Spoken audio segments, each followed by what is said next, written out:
এই সংসদে এই অধিবেশনে আরেকটি বিষয় বারবার এসেছে, সেটা হচ্ছে মুক্তিযুদ্ধ এবং জুলাই গণ অভ্যুত্থান। মুক্তিযুদ্ধকে মাননীয় স্পিকার আমরা শ্রদ্ধা করি।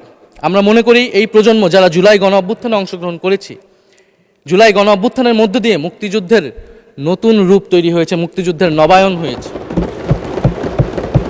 মাননীয় স্পিকার, ফলে মুক্তিযুদ্ধের সাথে জুলাই গণ অভ্যুত্থানের কোনো সাংঘর্ষিক অবস্থান নেই।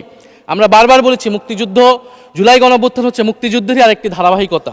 জুলাই গণ অভ্যুত্থানের পরে স্বাধীনতার 54-55 বছর পরে জাতীয় সংসদে মুক্তিযুদ্ধের পক্ষ আর বিপক্ষ বলে ভাগ থাকবে, এটা তো মাননীয় স্পিকার আমরা প্রত্যাশা করি না, এটা এই প্রজন্ম প্রত্যাশা করে না। আমি মাননীয় স্বরাষ্ট্রমন্ত্রীর সাথে একমত পোষণ করি যে ইতিহাসের এই বিতর্ক আমাদেরকে সমাধান করতে হবে, একপাশে রেখে সামনের দিকে এগিয়ে যেতে হবে এবং এটা সব পক্ষকে এটার জন্য দায়িত্বশীল ভূমিকা পালন করতে হবে।